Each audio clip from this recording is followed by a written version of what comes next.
इतने पर भी महात्मा अर्जुन का शोक संताप नहीं गया। तब भगवान ने हाथ में व्यंग बाण उठा लिया। महाराज देख रहा है कि भगवान कुपित हो नाटक करते हुए कह रहे हैं कि तुम पंडितों की सी बहुत घोषणा कर रहे हो, परंतु मैं तुम्हें पंडित नहीं मानता हूं, क्योंकि तुम्हारी सारी बातें तो वास्तव में उन्मत्त के जैसी ही हैं। कभी तो मूर्खों के समान प्रलाप करते हो, तो कभी पांडित्य की झड़ी लगा देते हो। अरे तुम पंडित बनो या मूर्ख ही रहो, इस समय दोनों में से किसी एक रास्ते का ही चुनाव करो। जो अपने सद्गुरु के पास बकवास करता है वह जगत में मूर्ख कहा जाता है। तुम्हें वेदों के रहस्य का कुछ भी ज्ञान नहीं है, परंतु अपने को बहुत बड़ा पंडित मान रहे हो। पंडित तो वही कहलाता है जो परमार्थ सत्य को जानता है, अपने एवं पराय को तथा माया और ब्रह्म को स्पष्ट रूप से पहचानता है, अथवा यदि नहीं जानता तो सब कुछ जानने के लिए सबको त्याग कर वैरागी हो सद्गुरु के पास जाता है। वह जगत में निष्कामता का व्रत लेकर जीवन जीने लगता है तथा गुरु मुनिजन एवं संतों से परम ज्ञानामृत का पान करता रहता है। वह जो जानता है उसे प्रयोग में भी लाता है, उसी को देवता एवं संत यथार्थतः पंडित मानते हैं। किंतु जो अपने को ज्ञानी एवं पंडित समझता है और आपत्ति विपत्ति में हाय माँ हाय बाप भी करता रहता है, उसके समान तो जगत में कोई मूर्ख ही नहीं हुआ। यद्यपि तुम पंडितों जैसा बोल रहे हो, लेकिन वह पंडित नहीं होता जो केवल वेद शास्त्रों को रटकर अपनी जीविका चलाता है, परंतु जब प्राण जाने लगते हैं तो व्याकुल हो उठता है। जो शास्त्र पुराण आदि कुछ नहीं जानता, परंतु दिन रात भगवान के ही स्मरण में लगा रहता है, योग जप तप और उपवास किया करता है तथा भगवान को छोड़कर किसी अन्य की आशा नहीं करता, वह आए हुए सुख को भगवत भक्ति में बाधक समझकर त्याग देता है तथा दुख को भगवान का प्रसाद मानता है। उसी में रहकर वह निर्गुण ब्रह्म की आराधना करता है। किसी का भी आचार विचार जिसके लिए बाधा नहीं बनता, उसी को समस्त शास्त्रों में पंडित कहा गया है।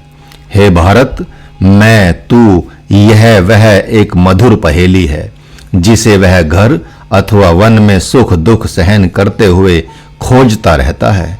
मान अपमान में मौन रहता हुआ इस धरा पर बहुत से सिद्धांत रूपी नदी में उसका चित्त नहीं बहता।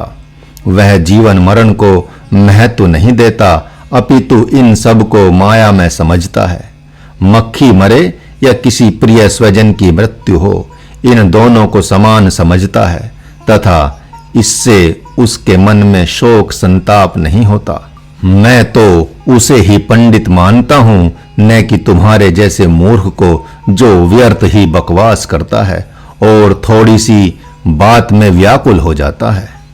पंडितों की एक परिभाषा तो तुम दे रहे हो जिसमें इच्छाओं का अंत नहीं है, और एक महात्मा विदुर ने राजा धृतराष्ट्र तथा पितामह भीष्म आदि के पास श्रेष्ठ पंडितों के लक्षण को परिभाषित किया है, जो अति विलक्षण है। मैं ही ब्रह्म हूं, ऐसा ज्ञान त्याग के बिना वाणी का विलास मात्र है। अतः यह भी एक भौतिक आसक्ति ही कही जाएगी। आत्म प्राप्ति के विपरीत कर्म में प्रीति, स्वधर्म में भली प्रकार स्थिति नहीं कही जाती। जगत के भले के लिए जो तितिक्षा है वह एकमात्र भौतिक कामना ही कही जाती है। हे भारत, जगत के लोग इन्हें गुण ही मानते हैं, किंतु पुरुषार्थ तत्व को नहीं जानते। वैसे ही जो शुभ कर्मों का ही सेवन करता है, अशुभ कर्मों का नहीं, तथा श्रद्धालु, आस्तिक एवं धार्मिक है, ये सब सद्गुण जिसको प्रिय लगते हों वही इस जगत में पंडित कहा जाता है। क्रोध, हर्ष, दर्प, लज्जा, अभिमान की प्रबलता तथा उद्दंडों का स्वामीपना, ये सब निकृष्ट भाव जिसके पुरुषार्थ का नाश नहीं करते, यथार्थ में वही पंडित है। हे प्रिय, उसे सुनो और मन में विचार करो। उनके पास मेरे ही सिद्धांत हैं, इससे अधिक और मैं क्या कहूं। वह अपने कर्तव्य एवं मंत्रणा और पूर्व में किए हुए गुप्त विचारों को इतना गुप्त रखता है कि कोई भी नहीं जानते, अपितु कार्य पूर्ण होने पर ही सभी जानते हैं। वही जगत में पंडित है। सर्दी, गर्मी, भय, अनुराग, संपत्ति या दरिद्रता आदि जिसके कार्य में बाधा उत्पन्न नहीं करते, वही पंडित कहलाता है एवं जगत में अत्यंत शोभायमान होता है। जिसकी लौकिक बुद्धि धर्म का ही अनुसरण करती है, कभी भी लोक मर्यादा के विरुद्ध नहीं चलती, जो विषय भोगों को छोड़कर पुरुषार्थ को धारण करता है, इस जगत में संतों के द्वारा वही पंडित कहा जाता है। जो शक्ति सामर्थ्य के अनुसार बहुत करने की कामना करता है तथा वैसा ही करता है, भय को अंश मात्र भी स्वीकार नहीं करता, तुच्छ समझकर किसी की अवमानना नहीं करता और अपने स्वरूप में अच्छी प्रकार निमग्न रहता है। जो बुद्धिमान पुरुष बहुत काल तक धैर्य पूर्वक दूसरों की बातों को सुनता रहता है, किंतु अति शीघ्र ही मन में बहुत कुछ समझ लेता है, पुनः निष्काम कर्म करते हुए पुरुषार्थ का परिचय देता है। हे पार्थ, सुनो, इस जगत में वही पंडित कहा जाता है। वह कभी दुर्लभ वस्तु की कामना नहीं करता। जब कोई वस्तु नष्ट हो जाती है तो उसके लिए शोक भी नहीं करता। वह दृढ़ प्रतिज्ञ होकर कार्य को प्रारंभ करता है तथा किसी व्यवधान के कारण उससे डिगता नहीं, लोह स्तंभ की तरह कर्तव्य पथ पर अडिग रहता है। जो श्रेष्ठ कर्म में ही अभिरुचि रखता है और सबके हित का कार्य करता है, हे भारत, आज मैं सत्य कहता हूं कि वही पंडित है। जो धीर पुरुष व्यर्थ में समय व्यतीत नहीं करता, गंभीर तथा चित्त को वश में रखने वाला होता है तथा उपकार करने वालों में दोष दर्शन नहीं करता, उसे ही समस्त शास्त्र पंडित कहते हैं।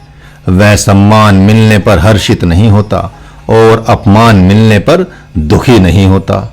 भगवती गंगा के कुंड के समान जिसके चित्त में क्षोभ नहीं होता, वही इस जगत में पंडित के रूप में अत्यंत शोभित होता है। वह संपूर्ण जीवों के यथार्थ मर्म का ज्ञान रखने वाला होता है, सभी कार्यों में कुशल होता है तथा विद्वानों में श्रेष्ठ होता है। वह तर्क विशारद तथा प्रतिभा संपन्न होता है। उसकी मति सुनते ही तत्काल निर्णय लेकर उत्तर देने वाली होती है। जो शास्त्रों के गूढ़ रहस्यों को अति शीघ्र बता देता है, वही पंडित है। संत जन ऐसा कहते हैं। जिसका ज्ञान श्रेष्ठ बुद्धि का अनुसरण करता है और जिसकी सूक्ष्म बुद्धि श्रेष्ठ ज्ञान को धारण करती है, जिसकी बुद्धि श्रेष्ठ पुरुषों की मर्यादा का उल्लंघन नहीं करती, वही पंडित कहा जाता है। जो अपवाद स्वरूप इस जगत में पाया जाता है। हे जितेंद्रिय, यद्यपि तुझ में पंडित के समस्त गुण हैं, पर एकमात्र आत्मज्ञान से ही वंचित हो, इसी कारण तुम शोक समुद्र में गोते लगा रहे हो। अब मैं सर्वप्रथम तुम्हारे समस्त शोक संताप को दूर करूंगा, उसके उपरांत युद्ध की सुध बुध लूंगा। एक बार तुम्हारे ही समान एक मुनि कुमार शोक संतप्त हो गया था, उसकी दशा को सुनो। अब तुम वह पवित्र कथा सुनो जिसके सुनते ही शोक भ्रम का नाश हो जाएगा। दीर्घतपा नामक एक दृढ़व्रती संत थे, जो गंगा जी के तट पर अपनी धर्म पत्नी के साथ वास करते थे। वे विज्ञानवेत्ता मुनि आत्मज्ञान परायण थे। उनकी राग द्वेष रूपी दुखद रात्रि का नाश हो गया था। जब वे जर्जर तन का परित्याग कर अपने लोक को चले गए और द्वंद्व से परे परम पद प्राप्त कर लिए, तो ऋषि पत्नी के मन में वैराग्य हो गया, जिसका एकमात्र अनुराग दीर्घ तपा मुनि के चरणों में ही था। अतः उस सौभाग्यशालिनी ने भी यौगिक क्रिया द्वारा शरीर त्याग कर पति के मार्ग का अनुगमन किया। जिस प्रकार आकाश मंडल में चंद्रमा के अस्त होने पर उसकी ज्योत्सना उसी के साथ चली जाती है, उसी प्रकार उस साध्वी ने भी अपने पति का अनुगमन किया, जिसका उसके पुत्रों ने अत्यंत स्वागत किया। उन दोनों के शरीर छोड़ने पर पुण्य नाम से जगत विख्यात ज्येष्ठ पुत्र को कोई शोक संताप नहीं हुआ, परंतु पावन नामक जो उनके छोटे भाई थे, उनके मन में ऐसी असहनीय वेदना हुई जिसका वर्णन नहीं किया जा सकता। जब बड़े भाई पुण्य ने अपने माता पिता का श्राद्ध कर्म संपन्न कर लिया, तो शोकग्रस्त पावन के पास आकर बोले, हे प्रिय, मोह ही शोक का कारण है, अतः इस अज्ञान में घोर रात्रि को त्याग दो। तुम्हारे माता पिता उस मोक्ष पद को प्राप्त कर चुके हैं जिसे संत जन आत्म स्वरूप बताते हैं। हे प्रिय, वही परम पद समस्त जगत के प्राणियों का आश्रय है, उसके बिना सभी जीव आश्रय रहित हैं। हे तात, जब माता पिता जो जीतात्मा एवं ब्रह्मवेत्ता थे, संसार रूपी कुएं में न पड़कर अनघ अचिंत्य ब्रह्म को प्राप्त होकर आत्म स्वरूप हो गए, तब तुम उनके लिए व्यर्थ में बार बार शोक संताप क्यों करते हो? मोह से उत्पन्न हुई ममता रूपी भावना ने तुम्हें आज अच्छी तरह से बांध लिया है।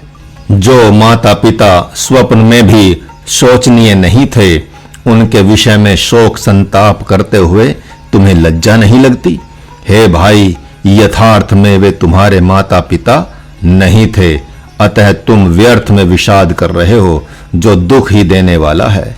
तुम यह समझ लो कि जिस प्रकार वन प्रदेश में जल बहने के लिए हजारों नाले होते हैं, उसी प्रकार तुमने बहुत से जन्म लिए हैं और उन जन्मों में तुम्हारे असंख्य माता पिता हो चुके हैं। उन्होंने वहां असंख्य पुत्रों को जन्म दिया है। एकमात्र तुम ही उनके पुत्र नहीं हो, जिससे मन में इतने विकल हो रहे हो। जिस प्रकार जल में तरंगे प्रकट होकर विलीन होती रहती हैं, उसी प्रकार अनेक जन्मों से असंख्य पुत्र आते और चले जाते हैं। यदि नीति सच में शोक करने की कहती है एवं तुम्हारे समान मोह को चित्त में धारण करने को कहती है, तो अनेक जन्मों में जो हमारे बहुत से माता पिता हो चुके हैं, उनके लिए हृदय में विशेष शोक संताप क्यों नहीं करते? अतः ऐसा जानकर अपने हृदय का विषाद त्याग कर अपने निष्पाप एवं दुख रहित स्वरूप का चिंतन करो। हे प्रिय, इस जगत भाव की कल्पना के कारण ही यह सब प्रपंच हृदय में भासमान हो रहा है, अन्यथा माता पिता और स्वजन आदि कोई भी हृदय में वास कर ही नहीं सकते। अतः हे तात, तुम ज्ञान दृष्टि से चिंतन करो कि इस जगत में सत्य क्या है, सबका मिलन कहां से हुआ है तथा शरीर त्याग कर सभी पुनः कहां जाएंगे। सबके आदि अंत और मध्य के विषय में तुम्हारे पास कुछ भी प्रमाण नहीं है।